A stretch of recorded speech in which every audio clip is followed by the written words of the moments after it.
एक नया नवेला शादी का जोड़ा मुंबई में एक घर लिया। घर बहुत ही आलीशान था। जोड़े को घर बहुत पसंद आया। दोनों वहां खुशी खुशी रहने लगे। पति हर रोज सुबह अपना ऑफिस जाता और शाम को वापस आ जाता। वहीं पत्नी दिन भर घर का काम करती।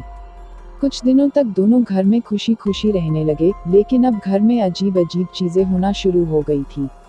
रात का समय पति पत्नी दोनों कमरे में सोए थे, तभी अचानक से किचन में बर्तन गिरने की आवाज आने लगी। पति पत्नी दोनों उठे और रसोई की तरफ गए। वहां उन्हें कई बर्तन नीचे गिरा पड़ा दिखा। दोनों एक साथ मिलकर बर्तन को उठाया और मन में सोचे कि हवा के वजह से बर्तन गिरा होगा। फिर दोनों अपने कमरे में सो गए। अगले दिन पति फिर अपने ऑफिस के लिए निकल गया और पत्नी घर का काम करने लगी। कुछ समय बाद पत्नी देखती है कि उसके कमरे के सामान इधर उधर पड़े हैं। वो सोचती है कि शायद उसके पति ने किया होगा, इसलिए पत्नी अपने पति को कॉल करके सुनाना शुरू कर देती है। पति कहता है कि उसने सामान को इधर उधर नहीं किया। उनके बीच लड़ाई काफी देर तक होती है।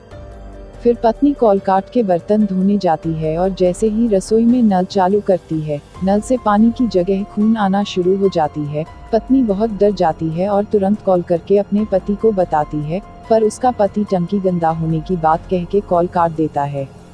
पत्नी काफी डरी होती है और जाके अपने कमरे में बैठ जाती है। तभी उसको एहसास होता है कि दूसरे कमरे से कुछ आवाजें आ रही है। पत्नी डरे डरे दूसरे कमरे में जाती है, पर उस कमरे में कोई नहीं होता। पत्नी बहुत डर जाती है और मन बहलाने के लिए टीवी देखने लगती है। तभी उसको किसी के होने का एहसास होता है। पत्नी को अब एहसास हो गया था कि इस घर में किसी साया का वास है।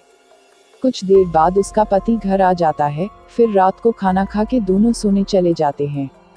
ठीक रात के 12 बजे फिर से रसोई से बर्तनों आवाजें आने शुरू हो जाती है। पत्नी कहती है कि यहाँ भूत का साया है, पर पति उसका मजाक उड़ा देता है। फिर दोनों रसोई में जाते हैं तो उन्हें वहाँ बर्तन इधर उधर गिरा नजर आता है, पर इस बार खिड़की बंद रहती है और पति को शक होने लगता है। फिर दोनों बर्तन को सही जगह पे रख अपने कमरे में जाते हैं तो देखते हैं कि कमरे की दीवार पे खून से यहाँ से चले जाओ लिखा होता है। दोनों डर जाते हैं। तभी अचानक से घर में टीवी चालू हो जाता है और खुद ब खुद बंद भी हो जाता है और घर पे किसी के दौड़ने की आवाजें बहुत जोर से आने लगती है। दोनों समझ जाते हैं कि यहाँ किसी का साया है और पति डिसाइड करता है कि कल सुबह ही घर को छोड़ चले जाएंगे।